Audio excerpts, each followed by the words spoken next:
Many people, including myself, find asking questions in class embarrassing, scary, or not worth the effort. But what if I could tell you that asking questions in class could help you in ways you didn't think were possible? Growing up, I was a very stubborn child when it came to asking for help in many of my classes. I always felt that I could do it on my own or figure it out on my own and not need anyone else's help. This issue often made me struggle in areas that I could have done much better in if I had just stopped to ask for help.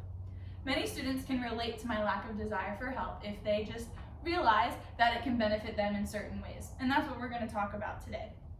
For extroverts, when they think of asking a question, they go through the thoughts of what am I going to ask, when am I going to ask it? Pretty simple thoughts.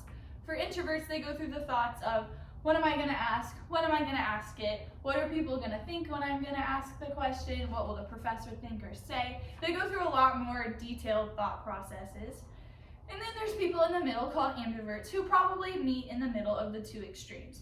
But overall, we can see that for introverts, extroverts, and ambiverts, they all have one common thing. They think about what will they gain by asking a question in class. The art of asking has actually been related to receiving higher grades in class.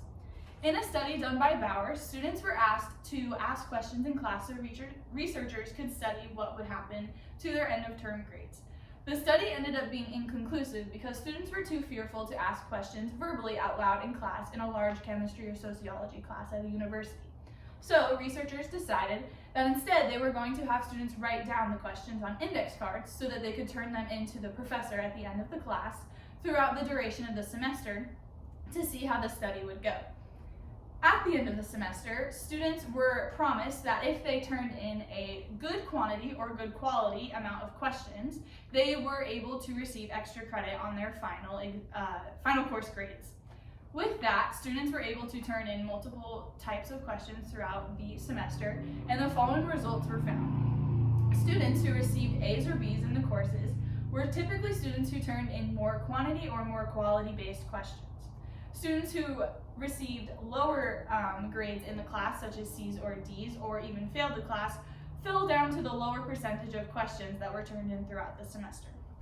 Bauer states that of those chemistry students who earned grades of an A, between 1/3 and 1/2 asked questions, but only 1/5 and 1/4 of B students, and about 1 in 7 or 1 in 8 C and D students asked questions. And lastly, about 1 out of every 20 students who failed the class asked a question.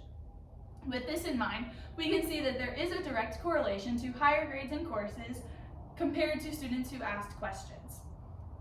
We must consider those students who were bound to receive a grade that they got, such as students who received A's and B's, who are most likely bound to receive those grades despite the fact that the study was taking place or despite the fact that they were asked to turn in more questions for incentive.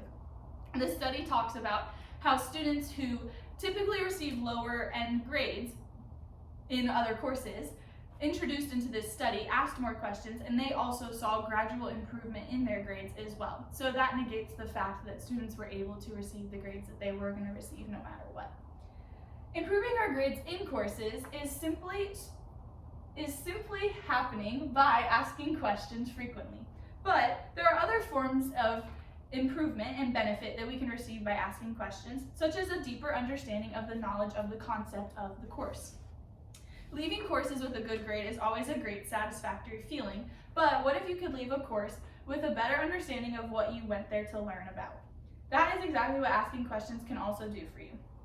A study done by Harper states that questioning behavior of students is not related to their acquisition of conceptual understanding only, but rather the total package of successfully applying concepts to solve simple problems. We are able to better assure that we understand what we were taught and what we learned in a course that we take if we continue to ask questions throughout the semester to deepen our knowledge of the subject. We are doing this to both improve our grades, but also to walk away with a better understanding of a course, which in turn is more beneficial to us and why we took the course. With these logistics in mind, many people would be asking, okay, great, I can improve my grades, I can also have a deeper conceptual knowledge, but has anyone actually taken these logistics and applied them to their lives and seen results? I personally have seen results. So looking back to when I was in about middle school, I was in my 8th grade year of middle school, just about finishing middle school, and I started my first hard math class. It was my first advanced Algebra 1 math class, and I was continuing with my stubborn streak of not really asking for help or clarification on anything, just making sure I could do it myself. But this was the year that was going to begin to hurt me academically. I saw my grade continuing to slip, starting from an A+, going down to an A- down to a B+, and I eventually reached from a B+ to a B- and got to the very bottom where I was sitting at an 80. I had a quiz approaching, and I knew that if I bombed this quiz, that was it. I was going to go down to another grade level below what I wanted to receive, and my mom recommended to me that I go to my teacher and ask for help. At first, I felt pretty stubborn, and I was like, no, I think I can figure it out on my own. I've been studying, practicing, doing my homework, listening in class, but it was everything that I was doing before and still seeing my grade get lower and lower. So, finally giving in, I decided to go talk to my teacher and ask for help on ways to study and prepare for the quiz. My teacher was able to give me a new perspective on how to make things easier for myself in the class, which in turn resulted in a better grade on the quiz than I was expecting. This grade in turn helped move my grade up from a B- to eventually receive a B+, ending the class, which is exactly what I was hoping for. So I walked away from the experience seeing that if you put aside what you feel like will happen if you ask a question, you can see the improvements once you apply what you're told, specifically for myself in this situation by the teacher that was writing the quiz that I was going to take. So with that, I was excited because I saw improvement and I began to become a questioner. And as I've gone through high school and now college, I've been able to see that asking questions helps me deepen my knowledge in both my courses as well as other areas of my life. By taking action, I was able to see improvements that you all can see as well. So now what I would do, or what I would like, is for everyone to talk about one area in their lives that they feel like they can ask more questions that would receive benefits quickly or slowly, whatever you feel. Okay. Dan, you want to go first? Oh, okay. Well, I ask questions for a living, so this is kind of an easy thing for me. I've being a coach now for a year. I have learned that being curious and asking questions about people connects you to them quicker. You create a quicker rapport with them, and it allows them to kind of be much more disarmed more quickly in conversation. So for me, again, it's what I do for a living, but you get to know somebody a lot quicker when you start with a question.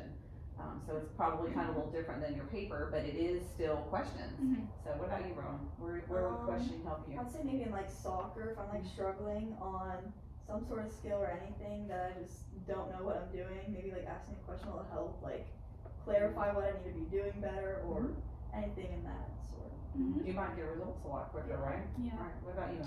For me, it would probably be like your paper in school. Like, probably for the harder classes, if you ask more questions, you would probably get a better foundation on what you're learning. Like you were talking about chemistry. Chemistry builds on itself. Mm-hmm. So if you don't ask questions, then you're gonna be lost the entire year. Right. So Mm-hmm. by asking questions and where you're currently struggling, you get clarification before they move on, and then you're even further behind, right? That's what you're saying? Yeah, that's good. Awesome. So basically what we've seen is that asking questions can be applied in areas outside of just academics, but although I've talked mostly about academics, it can benefit us academically as well as in sports or in areas of our career and things like that. Mm-hmm. So by a show of hands, how many of you feel like you will apply these tactics to areas in your life? Awesome. So this simple yet successful strategy can help us in many areas like we talked about. For myself, it helped me in Algebra 1 as well as through the rest of my academic career, and it can help you in many other ways as well. By applying these simple steps to your course duration, you can help yourself see course improvement in your grades as well as course improvement in your understanding of the overall topics. So today, I'm stepping out to give you a promise that if you take the steps to ask questions in certain areas of your life, you will see improvement as long as you try to reap the results that you desire. So if you want to see improvement academically, take the steps to ask questions throughout the duration of your courses. Thank you.